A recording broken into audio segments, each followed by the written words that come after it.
In dieser Zeit war es schon ein großer Schritt, vielleicht sogar auch ein Wagnis, dieses Spiel in Moskau auszutragen.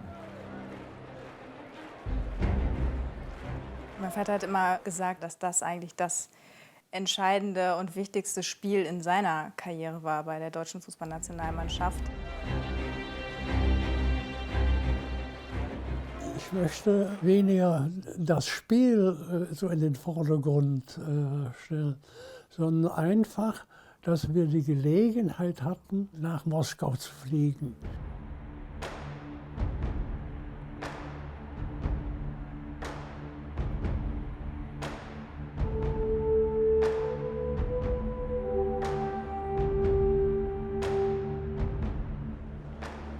Moskau, 21. August 1955. Im Dynamo-Stadion findet 10 Jahre nach Ende des Krieges das erste Fußball-Länderspiel zwischen der Sowjetunion und der westdeutschen Nationalmannschaft statt. Es war das erste Freundschaftsspiel. Die zuvor einzige Begegnung hatte es 1912 bei den Olympischen Spielen gegeben, ging mit 16:0 für den DFB aus. Und dann kam dieser Termin 1955 als Freundschaftsspiel zu einem Zeitpunkt, als man den Eindruck hatte, dass Freundschaften zwischen beiden Ländern gar nicht möglich sind. Es ist die Zeit des Kalten Krieges. Die Bundesrepublik ist kurz zuvor der NATO beigetreten. Die Sowjetunion gründet daraufhin den Warschauer Pakt. Zwischen Bonn und Moskau gibt es keine offiziellen Beziehungen. Das Bestreben war, freundschaftliche Beziehungen zu entwickeln, selbst mit dem ehemaligen Kriegsgegner.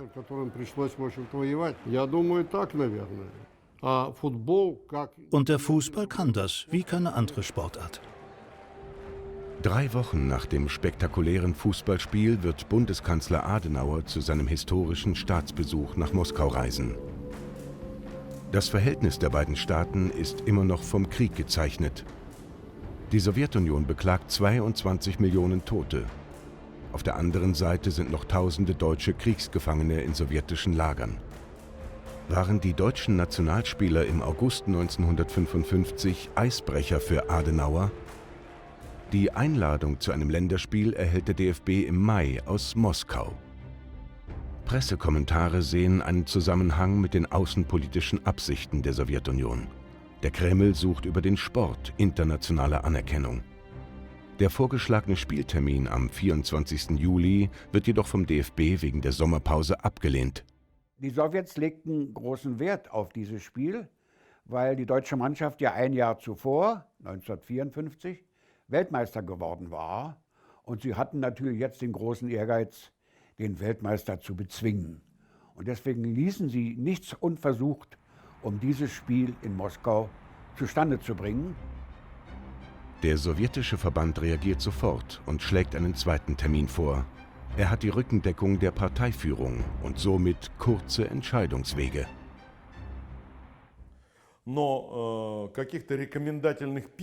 Es gab nichts Schriftliches. Das war ganz einfach. Man hat zum Telefonhörer gegriffen, wieder aufgelegt. Das war alles. Die FAZ meldet am 22. Juni, Länderspiel in Moskau perfekt. Unterdessen ist auch bekannt geworden, dass Bundeskanzler Adenauer ebenfalls eine Einladung aus Moskau für den September erhalten hat. Damit wird die nicht abgesprochene DFB-Zusage zum Fußball-Länderspiel im August zu einem Politikum.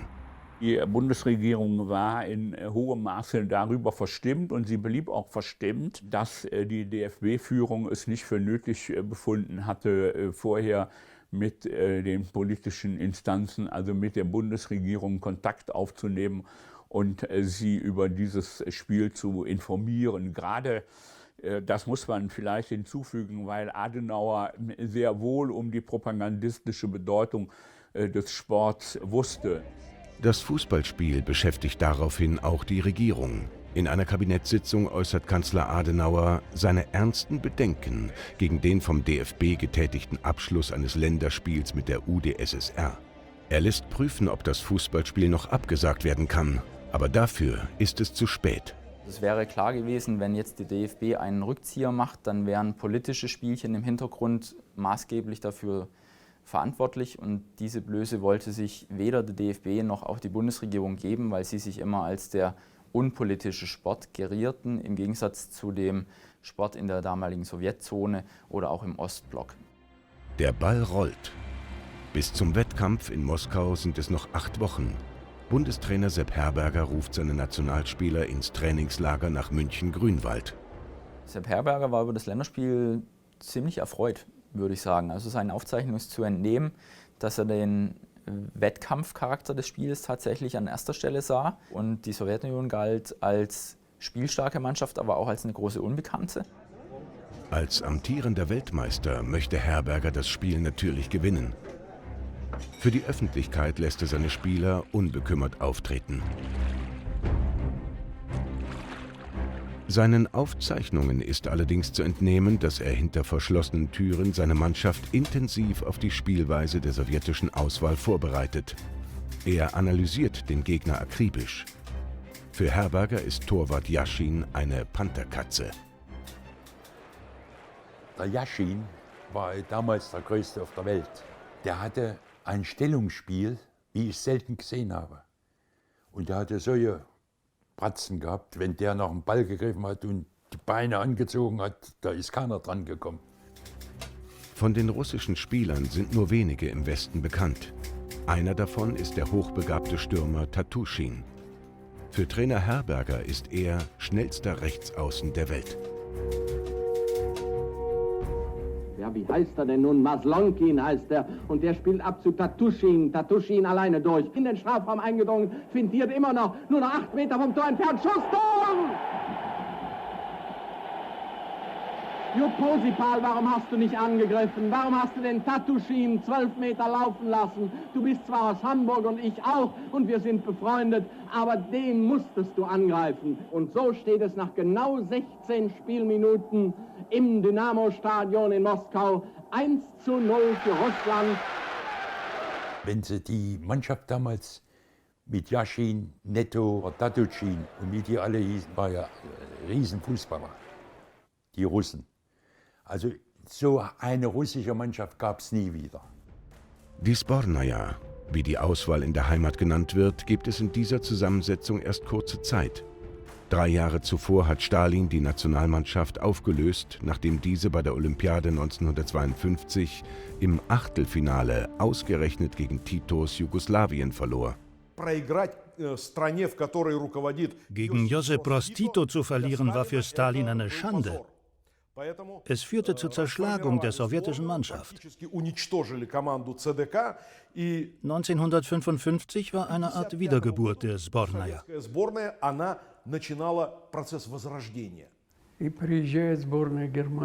Und nun kommt die deutsche Mannschaft, der Weltmeister. Das war für uns unvorstellbar. Wir haben das sehr ernst genommen. Ich sollte in der Startelf spielen, mir zitterten die Knie. Es steht vor uns eine Mannschaft mit Fritz Walter. Ein Ausnahmespieler, bekannt in der ganzen Welt.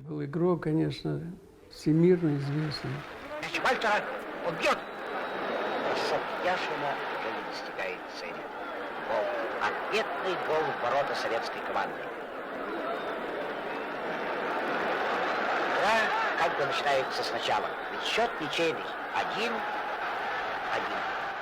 Das Tor zum 1:1 in der 29. Minute wird von 1500 deutschen Zuschauern bejubelt. Es sind Schlachtenbummler aus beiden Teilen Deutschlands. Es gab keine Einreisemöglichkeiten eigentlich für westdeutsche, bundesdeutsche Bürger. Im Vorfeld hat ja die Sowjetunion eben ja auch ihre Einreisebestimmungen aufgrund dieser gewünschten bundesdeutschen und DDR-Zuschauer ja geändert, um überhaupt eine solche Reise zu ermöglichen. Diese Reise nach Moskau wurde deswegen also kompliziert, weil diese Schlachtenbummler bekamen nur das Visum in Ostberlin. Von der sowjetischen Botschaft in Ostberlin wird die Abwicklung der Länderspielreisen dirigiert. Die DDR-Führung unter Präsident Wilhelm Pieck wird informiert und zum Spiel eingeladen. Nur über Ostberlin gibt es direkte Verbindungen in die UdSSR. Das höchste Parteiorgan der SED schaltet sich ein. In seiner Sitzung am 27. Juli wird unter Tagesordnungspunkt 18 Genosse Mittag beauftragt, zusammen mit Genossen aus dem Ministerium für Verkehrswesen, den Gewerkschaften bis zum 29.07. früh ein ausgearbeitetes Programm in dieser Angelegenheit zu erarbeiten. Günter Mittag wird verantwortlich gemacht für die Sonderzüge nach Moskau. Das Reisebüro der DDR wird beauftragt, 1500 Tickets für die Schlachtenbummler aus Ost und West zu vergeben und veröffentlicht eine Anzeige. Mit dem Reisebüro nach Moskau. Vom 15. August an werden Züge mit Speise- und Schlafmöglichkeiten vom Berliner Ostbahnhof abfahren. Neben der Teilnahme am Fußball-Länderspiel ist die Möglichkeit gegeben, den Kreml und andere Sehenswürdigkeiten zu besichtigen. Diese Reise, die übrigens, das muss man eben auch sagen, für damalige Verhältnisse ausgesprochen teuer war. Also für diese 5 oder 6 Tage, die diese Pauschalreise dauerte, waren in der ersten Kategorie fast 1000 Mark zu bezahlen. Das waren für damalige Verhältnisse stolze Summen. Trotz der hohen Preise beginnt auch in Westdeutschland ein Run auf die Tickets. In kurzer Zeit gehen 10.000 Anfragen ein. Der FDGB, die Einheitsgewerkschaft der DDR, erstellt Vorschläge für Presseorgane aus Westdeutschland und Westberlin. So erhalten Journalisten, unter anderem der Frankfurter Allgemeinen, über den Spiegel bis zur Welt, gezielt Einladungen für die Reise. Diese Einladungspraxis Ostberlins wird in Bonn nicht gern gesehen. Und deshalb hatten sie versucht, im Vorfeld so gut wie möglich Einladungen auszuschlagen. Also die SPD hat eine ganz klare Sprachregelung rausgegeben, wenn Mitglieder eingeladen werden, sollen sie davon Abstand nehmen. Also es wurde viel versucht, um die Flut der Einladungen, die einging, auch einzudämmen. Aber das war natürlich dann auch nur zu einem gewissen Maße möglich. An diese Weisungen hält sich nicht jeder. Als Sportreporter möchte man sich das Länderspiel des Weltmeisters nicht entgehen lassen. Der bekannte Sportjournalist Harald Landefeld erhält eine Einladung durch einen Mitarbeiter der KPD, die zu diesem Zeitpunkt noch eine legale Partei ist. Da wurde ich dann darüber unterrichtet, dass sie die KPD im Auftrage, glaube ich, der Sowjetunion einige Pressevertreter einladen würden, Zeuge dieses Spiels zu werden. Der schickte mir dann auch alle Belege zu, die ich brauchte, um nach Ostberlin zu kommen. Unter den 1500 waren natürlich nicht alles Westdeutsche oder Westberliner, sondern da waren auch Ostdeutsche dabei, die aus politischen Gründen diese Reise sozusagen als Belohnung bekommen haben. Für DDR-Schlachtenbummler soll unter anderem gelten, dass die Delegierung eine Auszeichnung für gute Leistungen in der Arbeit ist, dass sie noch nicht im Ausland waren und sportlich sehr interessierte Kollegen sind. Zu den ausgewählten glücklichen Moskau-Fahrern gehört auch der junge DDR-Fußballer Lothar Weise. Er wird von seinem Verein SC Turbine Erfurt nach Moskau delegiert. Und ich muss dazu sagen, es war für mich eines der größten Erlebnisse damals. Ich bin als bester Nachwuchsspieler damals ausgezeichnet worden, außerdem noch, und durfte nach Moskau. Und da war der Schierling, unser Präsident, mit mir in Zug und sind wir nach Moskau. Das ist natürlich für Jungspieler wie mir damals ein unwahrscheinlich aufregendes Ereignis gewesen. Der begabte Nachwuchsspieler erhält eine Fahrkarte der 3. Kategorie, Holzklasse.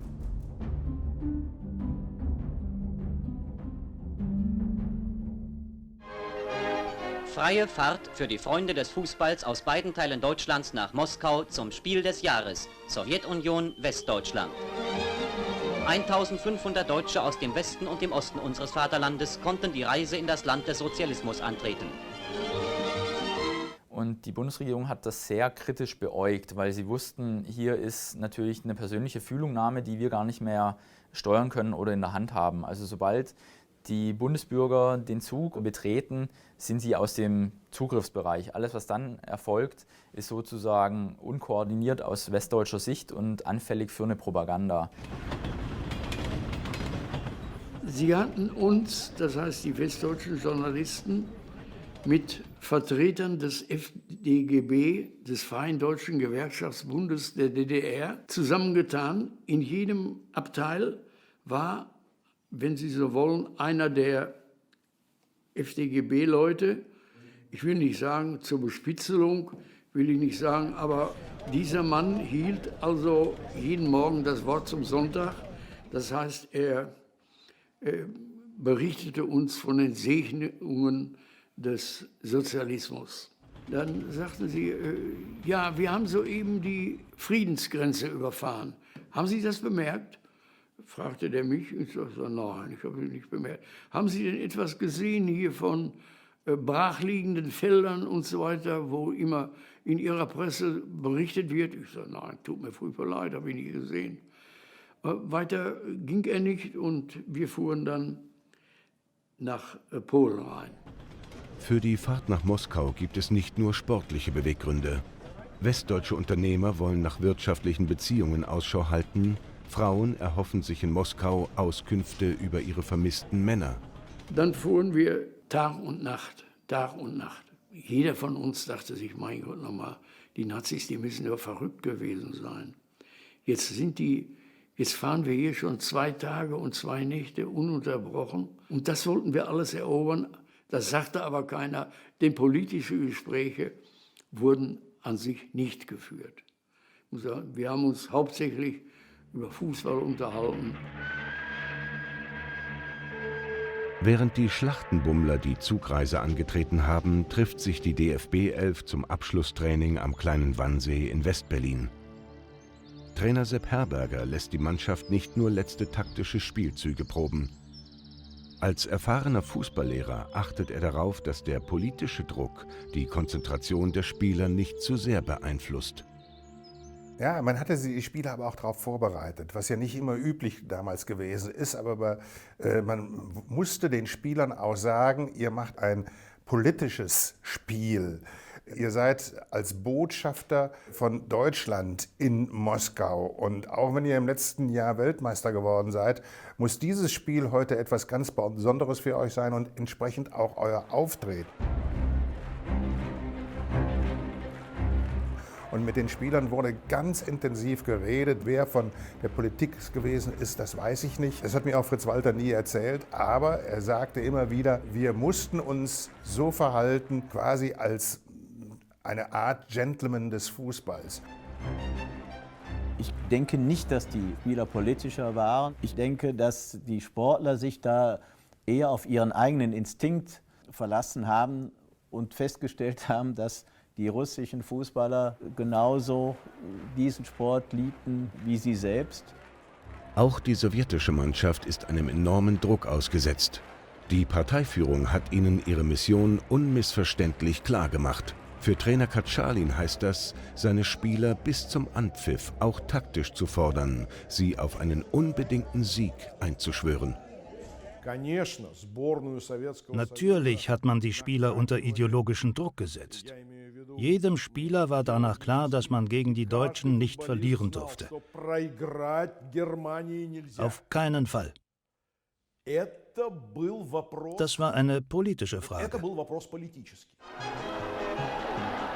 Ulrich führt den Ball, könnte schießen, täuscht seinen Bewacher, Schäfer jagt vor und schießt aus spitzem Winkel zum 2:1. Der bielorussische Bahnhof in Moskau ist bis heute das Tor zum Westen. Während des Zweiten Weltkrieges sind von diesen Bahnsteigen Abertausende junger sowjetischer Soldaten in die Schlacht gegen Hitlers Armeen aufgebrochen. Die meisten von ihnen kehrten nie zurück.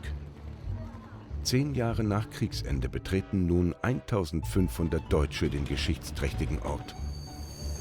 Die Fußballfans werden auf den Bahnsteigen von deutsch sprechenden Touristenführern empfangen. Und dann kamen wir nach 3 Tagen und 3 Nächten kamen wir in Moskau an. Ich weiß noch, da stand einer dieser jungen Leute. Damals, vor 60 Jahren, war der Anblick des russischen Hauptbahnhofs nicht gerade berauschend.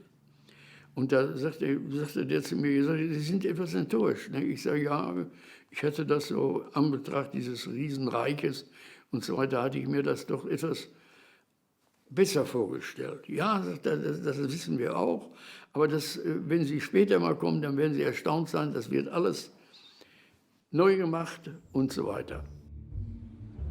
Nach der Ankunft ist für die deutschen Besucher alles perfekt durchorganisiert.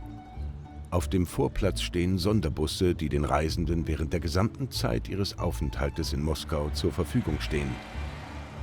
In der sowjetischen Regierungszeitung Izvestja wird über die Ankunft auf Seite 1 berichtet.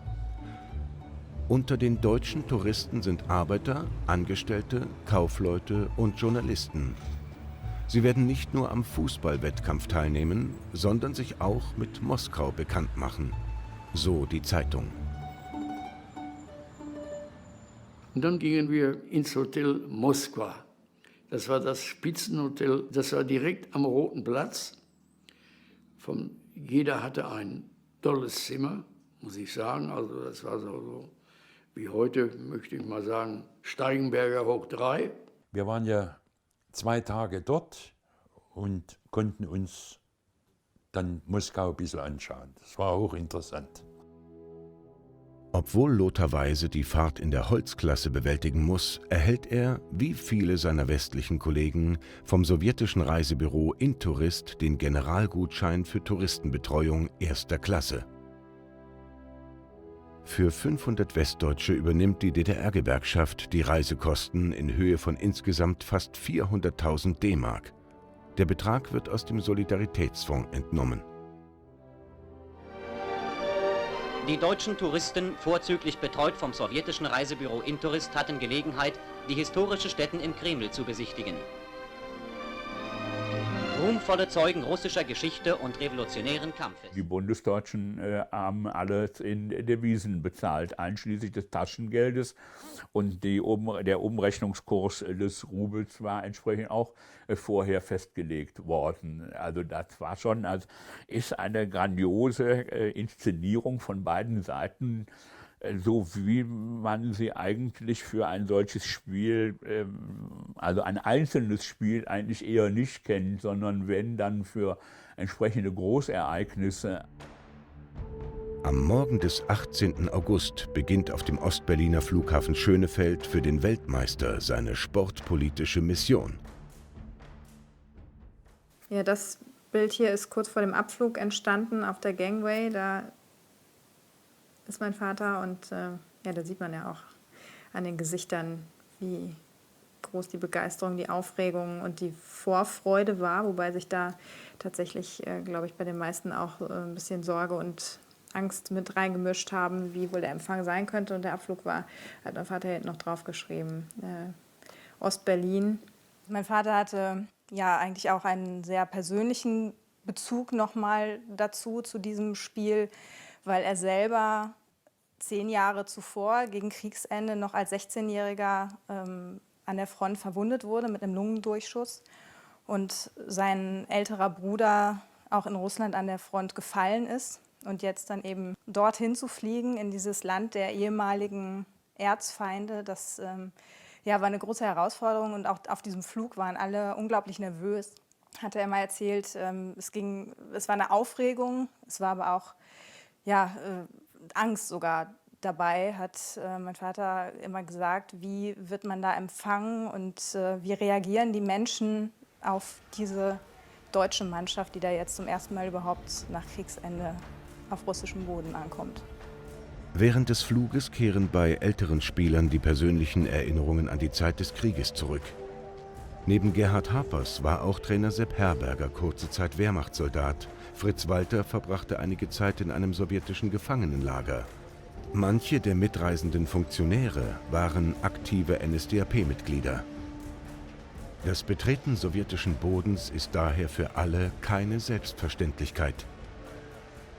Gott sei Dank hat sich das ja dann sehr schnell widerlegt, diese Ängste und Besorgnisse, weil der Empfang durch die Menschen vor Ort am Flughafen ja schon überwältigend gewesen sein muss. Von daher war das für die sowjetische Seite ein schöner propagandistischer Erfolg, dass der Weltmeister ins Land gekommen war und man konnte der Weltöffentlichkeit die Friedensliebe der Sowjetunion klar machen und deutlich zeigen und was es im Land alles Schönes gab. Ein freundliches Volk und nette Menschen, viele interessante Schauplätze, wunderbare Hotels.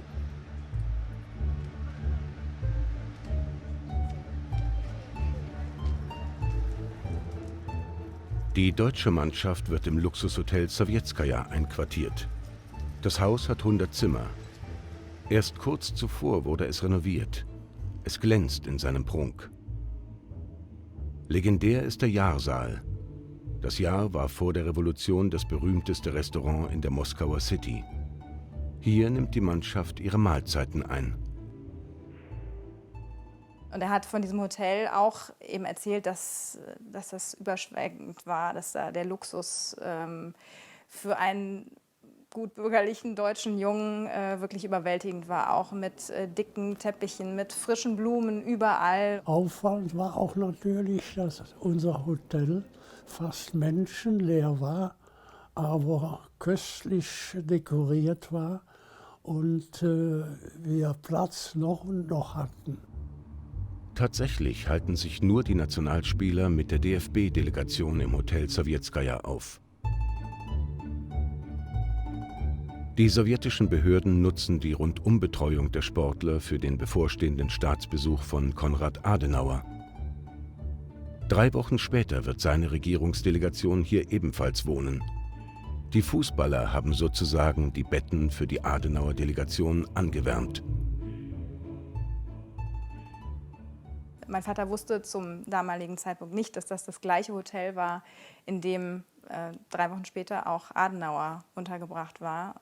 Das hat er dann später erfahren und war da natürlich besonders stolz drauf, dass eben ihm als deutschen Fußballer da eine Ehre zuteil wurde, die sonst eigentlich nur Staatsgästen oder einflussreichen Politikern zuteil wurde. Ganz in der Nähe des Hotels liegt das Dynamo-Stadion, der Ort des Länderspiels. Der Fußballclub Dynamo Moskau feierte hier 11 Mal den sowjetischen Meistertitel. Die alte Spielstätte muss heute einer hochmodernen Sportarena für die Weltmeisterschaft weichen. Nur Reste der Zuschauertribünen mit den Reporterkabinen stehen noch. Der alte Eingangsbereich bleibt als Denkmal erhalten. Während des Abschlusstrainings der deutschen Nationalmannschaft bei fast 40 Grad nutzen Journalisten die Gelegenheit, Trainer und Kapitän zu interviewen. Мы воспользовались случаем и попросили тренера команды Зеффа Гербергера сказать несколько слов. Wir sind überzeugt, dass Мы уверены в том, что предстоящая игра будет пронизана хорошим спортивным духом. Kapitän команды Fritz Walter. Ja, meine Kameraden und ich, wir freuen uns über die ehrenvolle Einladung, hier in Moskau spielen zu dürfen.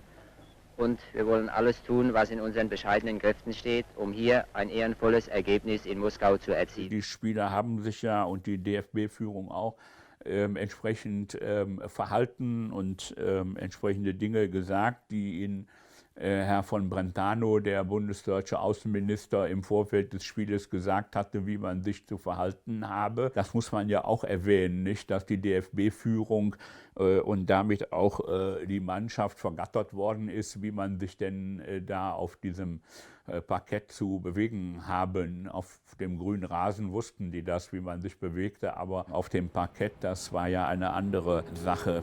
Im offiziellen Besuchsprogramm für bedeutende ausländische Gäste darf der Besuch des Lenin-Mausoleums nicht fehlen.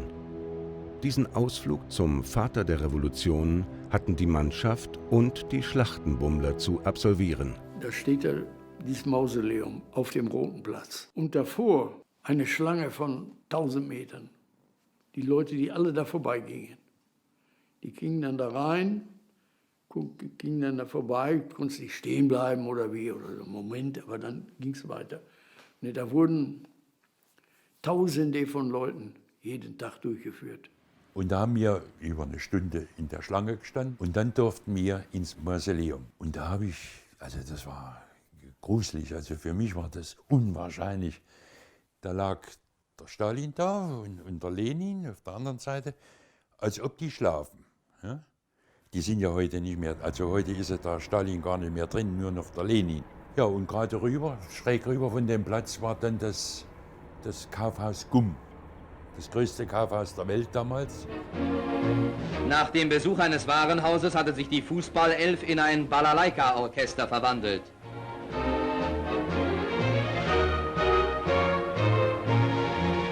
Da sieht man hier den Verkäufer, der meinem Vater und auch Fritz Walter erklärt, welche Besonderheiten dieses Instrument hat, wie man es spielt, wahrscheinlich auch, wie die Musik klingt, wie es gebaut wird.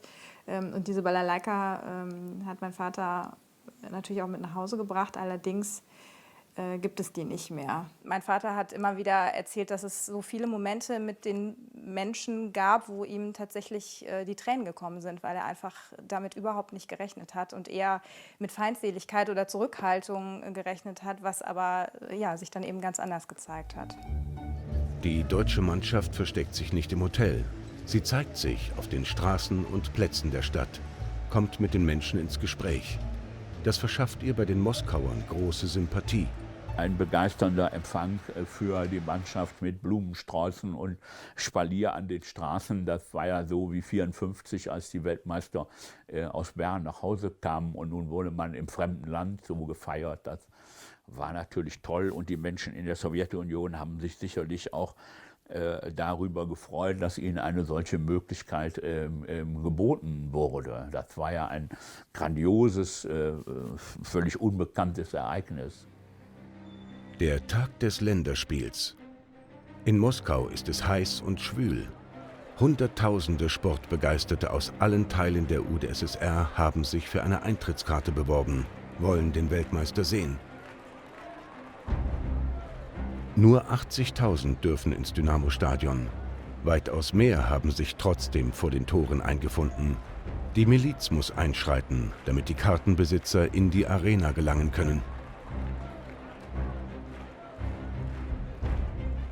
Und man hat dann auch versucht, die Journalisten daraufhin aufmerksam zu machen oder zu instruieren, guckt mal hinter die Fassade. Wo ist denn der Widerspruch in der Sowjetunion? Hier gibt es keine klassenlose Gesellschaft. Hier gibt es auch Elend hinter den Marmor-U-Bahnen oder hinter dem prachtvollen Hotel oder auch dem Stadion. Das ist alles zu hinterfragen. Übertragen wird das Spiel in Ost und West. Für den DDR-Rundfunk berichtet Wolfgang Eberhardt. Nachdem im Westen der RIAS die Übertragung als politisch instinktlos ablehnt, übernimmt die Berichterstattung der NDR. Sportreporter Herbert Zimmermann vergisst dabei nicht hinter die sportliche Inszenierung zu schauen. Der Gesamteindruck der Monumente war doch so gewaltig, dass wir zu dem Schluss gekommen sind, dass alles, was hier der Gemeinschaft dient, Staatsbauten oder Untergrundbahnen, alles das ist geradezu hervorragend und vorbildlich. Daneben aber liegen dann kleine Holzbauten, liegen Hütten und alle diese Dinge, die lediglich dem Einzelmenschen zugedacht sind. Nun, um die sieht es um einiges schlechter aus. Wenn Sie zum Beispiel für schlechte Schuhe 300 Mark bezahlen müssen, dann ist das schon ein ganz schöner Batzen. Vom Stadion erstmal an sich hat er erzählt, dass auch da wieder dieser Luxus war, den sie eben dann vorher auch schon im Hotel gesehen hatten. Also dass da zum Beispiel die Umkleidekabinen, dass das keine normalen Umkleidekabinen waren in diesem Dynamo-Stadion, sondern dass auch da Teppiche lagen und dass da ganz edle Duschen waren und Sessel aufgestellt waren. Also sowas, was mein Vater zumindest bis dahin noch nicht aus einer Spielerkabine kannte.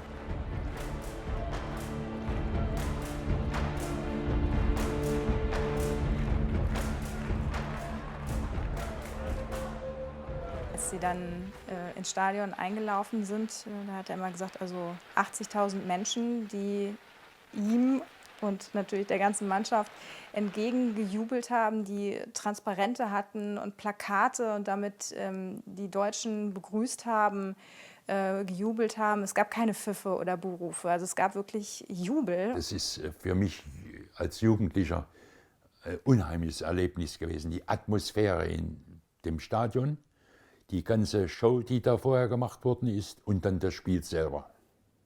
Absolut spitze. Nicht jeder DDR-Mitfahrer ist so auf das Spiel fixiert wie Nachwuchsspieler Weise.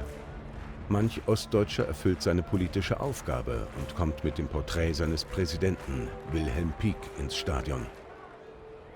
90.000 Zuschauer, darunter 1500 Schlachtenbummler aus allen Teilen Deutschlands füllten das Stadion. Unter den Zuschauern Präsident Wilhelm Pieck. Das Treffen beider Mannschaften gestaltete sich zu einer einzigartigen Freundschaftskundgebung.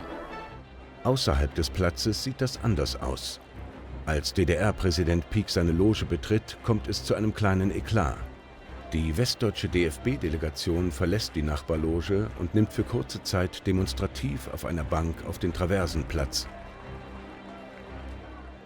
Die politische Führung hat eigentlich nicht nur in Deutschland, sondern eigentlich generell sehr früh erkannt, welche Bedeutung solche Ereignisse der Massenkultur haben können und damit die Erkenntnis bei fast allen Politikern weltweit gereift ist, dass man das eben auch entsprechend nutzen kann, wenn man bei hochrangigen Ereignissen eben im Stadion anwesend ist und das für die Popularität in hohem Maße zuträglich ist. Und das hat sich nun mal bis heute entsprechend medial entwickelt. Der Kommunist Wilhelm Pieck, der während des Krieges im sowjetischen Exil lebte, muss sich nun das Deutschlandlied mitten in der Welthauptstadt des Kommunismus anhören. Dann erklangen die Nationalhymnen.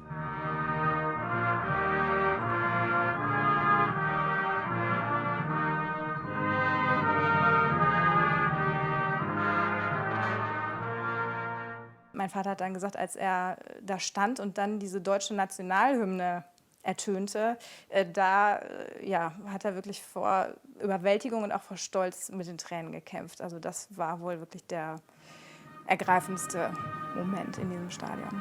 Wie ich immer hinterher gehört habe von den Spielern, das war für uns eigentlich der Höhepunkt in unserer Laufbahn, nicht der sportliche, aber der gesellschaftspolitische Höhepunkt als Spieler.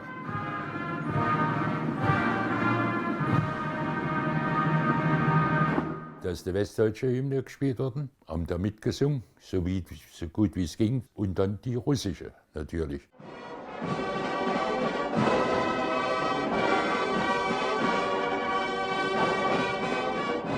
Während des Spiels sind noch tausende Deutsche in sowjetischen Kriegsgefangenenlagern. Sie staunen nicht schlecht, als über Lautsprecher auf den Appellplätzen plötzlich die deutsche Nationalhymne ertönt. Erstmals verfolgen die Gefangenen gemeinsam mit ihren Bewachern eine Fußball-Live-Übertragung.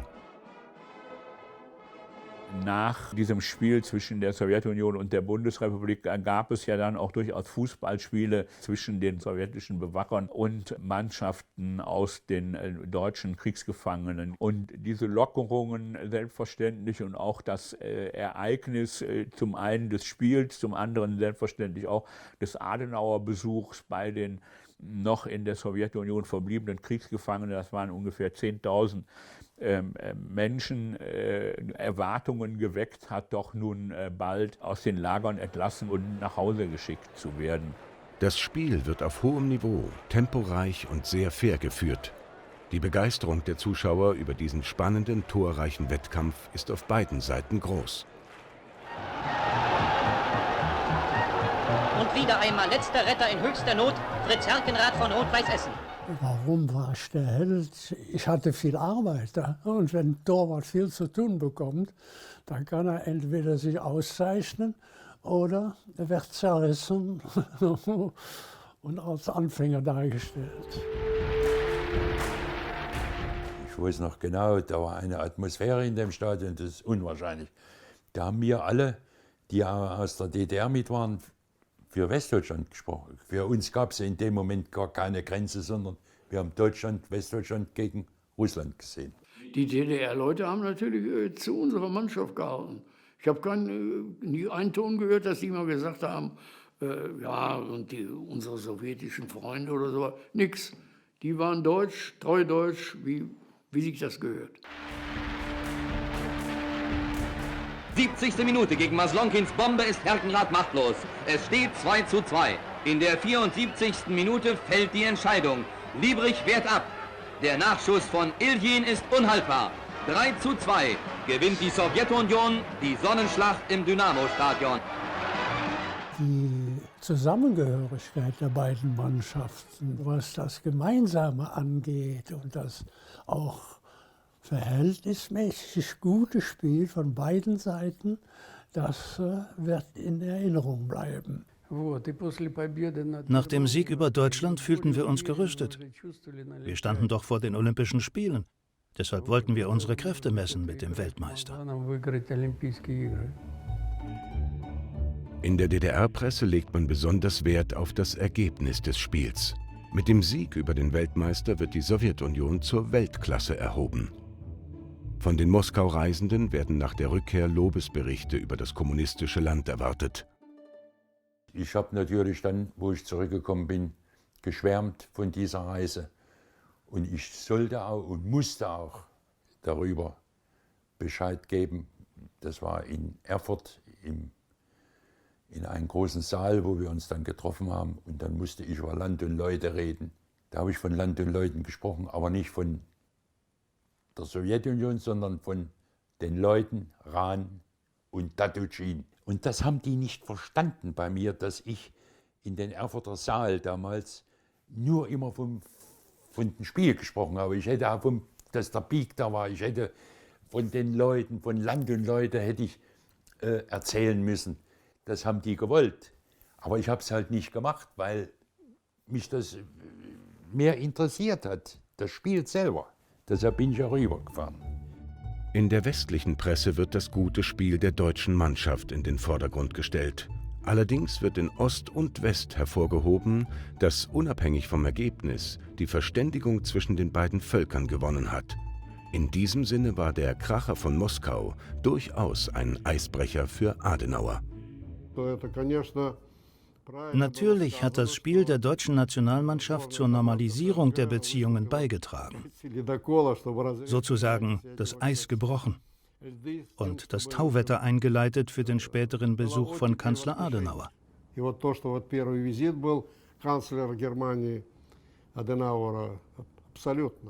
Ich kann nicht ermessen, ob der Begriff Eisbrecher zu hoch gegriffen ist oder ob er wirklich zustimmt.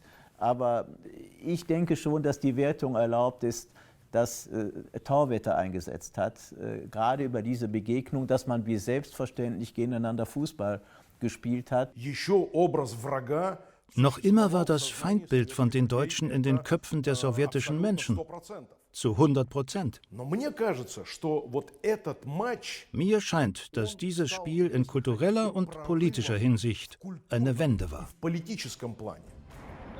2 Monate nach dem Spiel beginnt die Rückkehr der letzten Kriegsgefangenen. 1956 wird die sowjetische Fußballnationalmannschaft Olympiasieger in Melbourne.